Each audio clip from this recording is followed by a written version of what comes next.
You're listening to the Platform Launchers podcast. I'm John Stange, and it's great to have you with us this week, as always, because here on the Platform Launchers podcast, we talk about building and growing and monetizing your online platform. We talk about taking your passion, turning it into a platform that people can discover online so that that results in you earning a paycheck from it. And each week we talk about just tips and tricks that will aid you in this process, whether you're new to online platform development or whether this is something you've been doing for a little while and you're just looking to amp up your game a little bit. We want to give you some ideas. We want to talk about things that come from our personal experiences.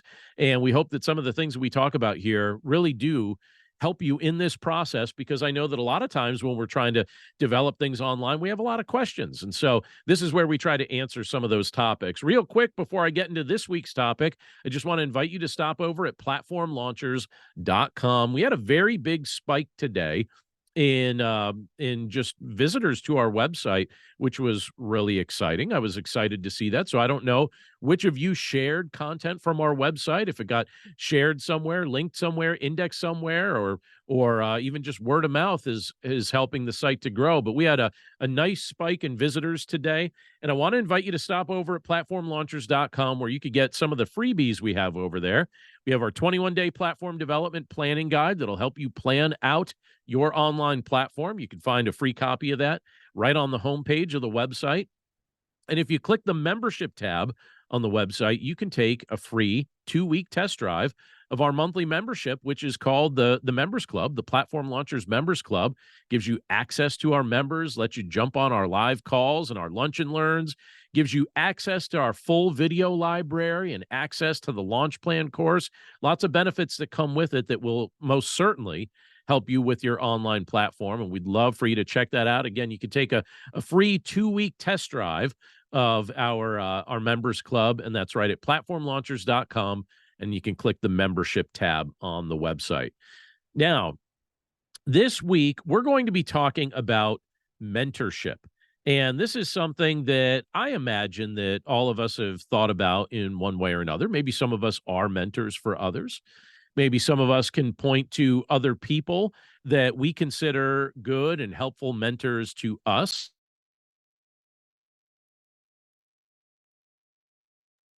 But as we just think about this from the concept of what we're doing here, I want us to talk about this idea of assembling a team of mentors and then following their lead. Now, let me give you a little backstory on why this is important to me, and I hope that this is beneficial to you as well. But when I first started creating online content and when I first started building my online platform, I wanted to make it sustainable over the long term. I didn't want it to be something that was just a quick hobby that I did for a little while and then I got tired of, and then it really didn't lead to anything. I wanted it to be something I did for the long term. And for it to remain a long-term project, I knew it would need to do a variety of things, but one of the things it certainly would need to do is generate revenue. Now, I'm not a greedy person, nor am I overly enamored with money, but I am realistic about it. And I am realistic when it comes to its stewardship and when it comes to its use. And anyone that has attempted to build an online platform or maintain an online platform can testify to the fact that maintaining an online platform is an expense. You're going to pay a variety of expenses to actually get this done. So you're going to pay to host your online platform. That's not always cheap, depending on where you host it. You're going to be paying at times to market your content. That could be all over the place. That could be inexpensive or it could be really expensive, depending on how big you decide to go. You are also going to incur expenses for things like microphones or cameras or computers or postage or accounting services, all sorts of things like that. And then on top of that, you're probably going to want to set aside a portion of your revenue for ongoing education. That's something that's certainly important to me. I know that our members club, this is something that's important to all of us collectively. We're all investing in our ongoing growth. And so in your case, your education might come in the form of coaching. It might come in the form of groups. It might come in the form of online courses. There's lots of those available. It might come in the form of books. So revenue is really something we need to consider generating if we're going to fund what we're trying to build online. And that's right where a lot of people end up getting to a spot where they don't stick with their platform very long. That's the sticking point. The fact that it needs to generate revenue eventually for it to be a long-term project or a long-term asset or a long-term commodity. And this is a sticking point for a lot of people. The need they have to generate income is real, but the struggle to know how the informational content they're creating, how it can actually become a monetizable commodity, that tends to be a struggle for a lot of people to really wrap their minds around. And some online influencers, particularly those who operate in either the nonprofit space or the faith-based space, many of those who operate in those two spaces actually struggle to wrap their mind around whether or not it's even proper for them to earn an income from what they're creating. That's something that I've heard a lot of faith-based entrepreneurs really debate and just kind of wonder, is this something that's even right for me to earn an income from? Now, in my early days of creating online content, I will admit that I wrestled with all these questions just the same. I was thinking about these things a lot. I was wondering what this was going to look like. I wondered if what I was creating was something that really did have the capacity to last long term and what kind of investments I would need to make in it for it to last long term. I was in the process early on of creating written content. That was where I started with a lot of my content. And then that quickly transitioned into also creating some recorded content. The goal was that others would have that to be able to utilize. And I really enjoyed doing that. But in the process of delivering these pieces of content, I always felt like there was some sort of code I needed to crack for everything to really work and for what I was doing to eventually generate some form of a sustainable income that would hopefully fund my desire to provide more and better content over the long term. And what happened, and this is where I really get into just showing you a few things related to mentors, but what I noticed was once I exhausted my own ideas, so we all come to these things with a set of ideas that we've already got in the back of our mind, some things that we think, all right, maybe this will work, and you go down that rabbit trail of trying out all your ideas. And I remember I got to a spot where I basically had exhausted all of my own ideas. And when that was the case, I realized just how much it was of value and very important that I started to look for help from others. And so I made a concerted effort to do that. And I went on the hunt for a team of mentors that can help me figure out what I was missing. Because again, I felt like there was just this missing piece. There was something missing from what I was doing online. And so I looked for people that might help me figure that out. Mentors come from a variety of places. I found some of my earliest mentors through books. I read a lot. Many of you, I'm sure, read a lot as well. But basically, I search for things that had been written just to address needs that are present in the world of online entrepreneurship and content creation and online influence. And so I look for a lot of content related to those things. At the time that I began my search, looking for books of those on those subjects, admittedly was kind of limited. So picture what would have been available for online influencers circa 2014, 2015. There really wasn't a ton out there. A lot of the things that were out there were more geared toward the terrestrial world more so than the online world. But thankfully, there's been a major uptick in the amount of content that's been produced in that lane in recent years. But that's where I started. I started looking for books that would talk about some subjects that might help me with what I was doing online. Thankfully, I did find some things that were helpful. But I also found great mentors, more so from this than from the books. I found great mentors through the world of podcasting. That ended up being a gold mine. It was a gold mine of ideas. It was a place where I started becoming familiar with names that I wasn't already familiar with. And I remember at one point I started literally listening to shows with a pen and a notebook on hand so that I could keep track of the ideas that I was generating while I was listening to the interviews and listening to the solo shows. I wanted to know what these people were doing and what kind of advice they would give me. And so I'd just write it down. I would listen to podcasts with a pen in my hand and a notebook right in front of me and jot down as many ideas as I could.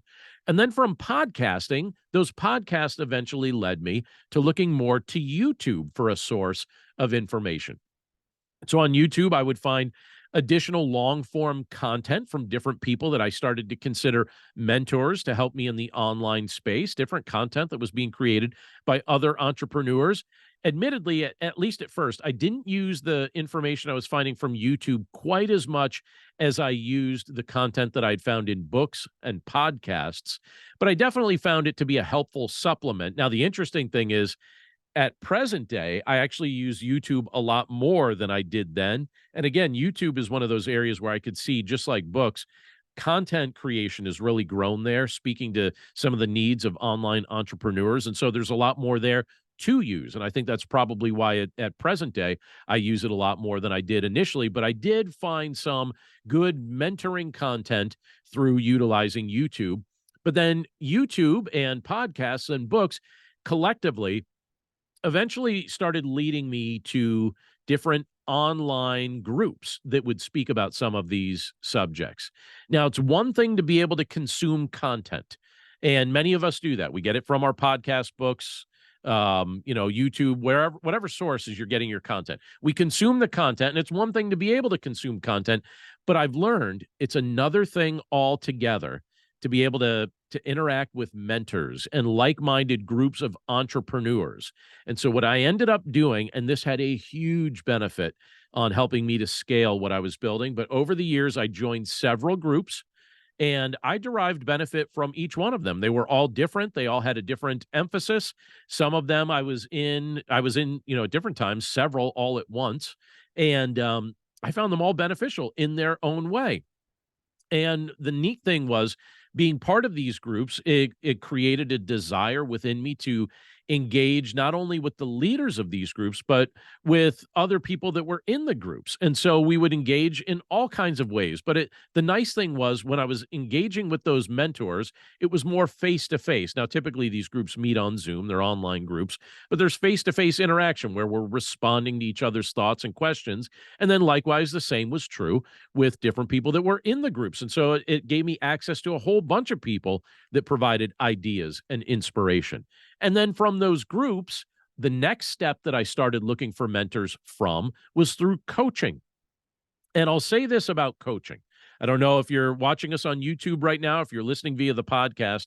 I don't know if coaching is an option you've ever utilized, but coaching, by the way, it tends to be an option that can be a little pricey, but it often leads to very quick results. And I think part of the reason why that's the case is that it helps expose blind spots, areas that you haven't been noticing that your coach can point out to you that really will save you time, and it will prevent you from going down rabbit trails that aren't going to be productive. They'll expose your blind spots. They'll reveal things to you that you wouldn't naturally have realized. I'll tell you, it's a real blessing to be able to borrow a mentor's wisdom and to ask him or her to speak directly to our struggles. That was one of the benefits that I really received through coaching. But again, I'll warn you, coaching at times can be pricey because you're saying to a mentor, I want to carve out this much of your time. And so you're going to pay him or her for whatever they value, say a half hour or an hour of their time at. You're going to get a lot of benefit from it, but it's something you're going to want to budget if you do that. One other area I'm going to mention here, and then I have something really special that I'm going to share with you in just a second. But I also found good mentors as I was assembling this team of mentors, a team of people that influenced me and gave me ideas. I also found some of the good ones through attending conferences. This can be a great way to meet groups of people all at once. I've attended a variety of conferences. I particularly love going to PodFest down in Orlando. I think it could be a great context to work on ideas as well. When I go to conferences, one of the things that I love is that being at a conference, it interrupts my normal routine and it takes me away from all my normal responsibilities, which at times can be distracting if you're trying to come up with some creative ideas. And so you get good ideas when you're at a conference because you're locked into a specific subject and then you have time to digest it and think about it, maybe write some notes about it. I have received some of my best business and marketing and online creation ideas from attending conferences where I was influenced by people that, again, I would say are part of my assembled team of mentors. But in the midst of all of that, and you just heard me allude to what I'm about to say a few minutes ago as well, but in the midst of everything I just listed there, my wife would oftentimes still hear me use a phrase. I would say this to her all the time. I would say, this is the phrase I would say. I would say, I think I'm close to cracking the code, but I'm not there yet. You know, I was taking all these ideas, I was synthesizing them into something in my mind. I was trying new things, I was jotting new things down, I was trying new approaches, and I would look at my platform online and I would say, all right, it feels like it's missing something still. It's not quite where it needs to be to be self-sustaining or to generate an income or to have the message that I'm conveying to be, in a sense, self-propagating. And so I would look at it and I would say, you know, I really think I'm close to cracking the code, but I'm not there yet. And what I was speaking about was the code to developing a sustainable and profitable online platform. But thankfully, the day actually came when I finally cracked the code. And so I want to spend just a few moments here just letting you in on one of the biggest secrets that I learned after I assembled my team of mentors. My team, you know, books, podcasts, YouTube, conferences, coaching, groups, all of those things. This is what I figured out. Now, many of my mentors were sharing valuable information, but they didn't tell me everything. There were other things I needed to know, and I don't think this was malicious on their part. I don't think any of these mentors were trying to hold back necessarily. But when I noticed this pattern, I realized that cracking the code wasn't going to come from listening to the words of my mentors alone. There had to be more. I needed to do something else. And what it was I needed to take a close look at what they were actually doing. So not just what they were talking about, which was certainly helpful, but I also needed to be paying attention to what they were doing. And initially, I was just listening to what they were saying, but a big part of mentorship and a big part of where I received benefit was from watching what they actually did. So here's the code that I cracked. This is what I observed my mentors doing, even though they didn't always articulate this as clearly as I certainly would have appreciated them doing. But I don't know if they even realized they were doing some of these things. So this is, let me give you 7 things here that'll help you crack the code for you.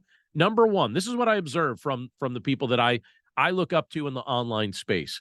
First of all, first thing they did was they figured out what people actually wanted to learn from them. Now, that's a big difference from what we want to teach. There are things that you want to teach, but there are certain things that you want to teach and I want to teach that nobody wants to learn from us.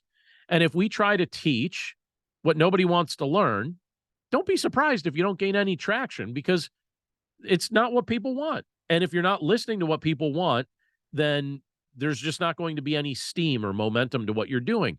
And so what I discovered from observing the actions of my mentors is they were good at figuring out what people actually wanted to learn from them. So that's number 1.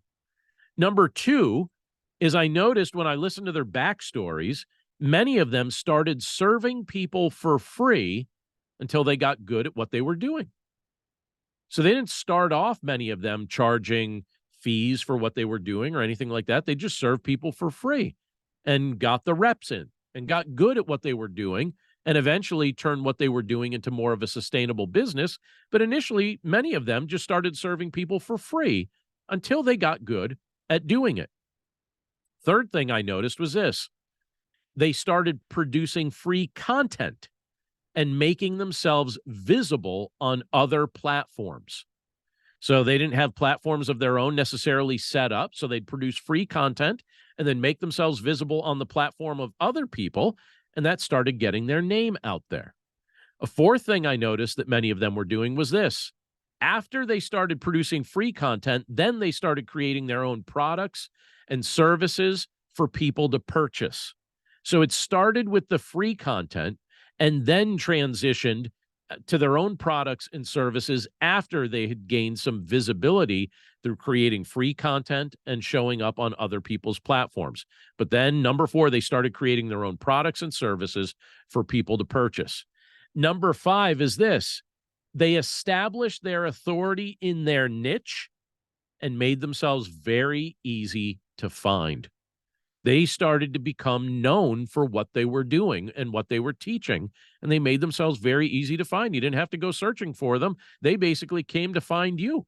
But if you were looking for information on whatever their niche happened to be, they made themselves easy to find in the places where people look for that info. Number 6 that I noticed from them by observing what they do, not just what they say, but what they do, they didn't rely on a single source of monetization. They ended up developing several, because what they discovered was sometimes one particular source of content may sell well when the others are taking a break, and other times that flips and it goes back and forth. And sometimes they all sell well. And so what they decided to do, whether they realize they did this or not, is they don't just have one source of income. They're not just monetizing from one thing. They developed several. And then number 7, I would say, is kind of a finale to this. As things kept growing and their authority grew and their name became more visible, that's when they started raising their prices to a more sustainable level. But they did it over time. Their prices didn't start off at kind of peak numbers. It was basically over time, once they developed authority and a bit more confidence in what they were doing, that their prices started to grow. And they started to elevate those prices. So they raised their prices to a sustainable level over time. It took me a while to learn this process. And obviously, each one of the concepts I just mentioned could be developed further. We could take a deep dive really into any one of those concepts. But here in Platform Launchers, what I'm trying to do is to be a mentor to many and to show you that the code is not as hard to crack as I once thought it was. Now, it took me longer than I hope it takes you, but one of the reasons why I try and break these concepts down into digestible pieces like we're talking about this week here on this show is so it saves you time. It took me a long time to figure out. My goal is to save you time. Recently, a podcast listener reserved a coaching hour with me. And this is someone I've known, I would say, maybe about 6 months. And at the end of our conversation, she thanked me for something very specific. And I said, okay, well, what is it? She said, I want to thank you for the integrity that you have chosen to make as a staple of what you do with Platform Launchers. She said, I could see that you're running what you're doing here with integrity. Obviously, I wanted to hear that. And I certainly want to make certain that I'm always doing that. But I was curious why she felt like that stood out to her. I said, what about what I'm doing here is striking you as having integrity? And she told me that in the past, she had actually paid for help from another mentoring source. And I guess it was like a group that she was getting mentored by, only to be told after she was several months into the process of using one of their products and systems that she'd been paying for, and she'd paid several $1,000s for it. Then she was told, oh, that's not really the right system for what you're doing. You should have started with this system. And she had to start all over using a different system and did not get her money refunded for anything else after she had been in that. And she said, you know what? I actually felt like it was a little bit of a bait and switch to try and get more money out of me. And she said, I have to let you know that I appreciate what you're doing because I can tell you're running what you're running with integrity. There's no bait and switch. There's no, I tell you one thing and then do something different. It's consistent. And I want to mention that to you. I tell you that story as a caution while we're talking about mentors. And I want to finish up with this. Like a cautionary word when you think of assembling your team of mentors, because I've had things happen like this particular client had happened to her. I've had that happen to me as well. I actually had one mentor give me incomplete information. Most did not do this, but I did have one give me incomplete information after charging me a fair amount of money. And I realized that this was going to be something that I didn't want to keep investing in if I wasn't going to get complete information. And so that needed to come to an end. I also had another mentor attempt, in a sense, to throttle what I was trying to do from gaining momentum. And I took exception to that. I wasn't really crazy about that. And so I decided, you know what, that's not going to be something I continue to invest in. If people claim to be your mentor and then can't cheer you on, that's a little hard for me to swallow. But I will tell you this. I don't want to paint, everybody in a bad light. Those were exceptions. Most of the mentors that I've engaged in have been very positive and very uplifting and filled with integrity. And I imagine most of your mentors, if you're selective, are going to be people that are solid and they're going to be people that are honest. But here's the thing. If you ever discover that a mentor's character doesn't match their public persona, move away from them quickly. It'll save you a lot of aggravation, a lot of time, probably a lot of money as well. Not all mentors are cut from the same cloth. So, as we're finishing up here, I'll just ask a couple questions. Where are you looking for mentors? Does your search look a little similar to mine? Is it similar? Do you find yourself looking in the same places that I was looking for my mentors? And then the follow-up question to that is this: how close are you to cracking the code in your own business, to it being something sustainable and profitable over the long term? I hope some of the suggestions that I gave this week you find useful for what you're building, because we want you to succeed and enjoy the fruits of your labor. And we're grateful that you carve out time to join us on the podcast here, or if you're joining us on YouTube, we're super grateful to be able to spend this time with you. I will give you a preview, by the way. Next week, we have a guest expert that's going to be joining me. We have Becky Kapitsky, and she's going to be joining me next week. She is going to share some of her insights into email marketing, so I'm really excited to have her with us next week. So be sure to tune in. Again, if you haven't visited our website, platformlaunchers.com, you'll find our platform development planning guide there. You'll also find access to our members club, where you could try it out for a couple weeks and check out all our training videos and all sorts of things during that time and see if this might be right for you. Again, that's all at platformlaunchers.com, and we'd love to see you there. But that is it for us this week. Thank you so much for tuning in. So grateful to be able to spend this time with you, and we look forward to catching up with you again right here next time. Take care.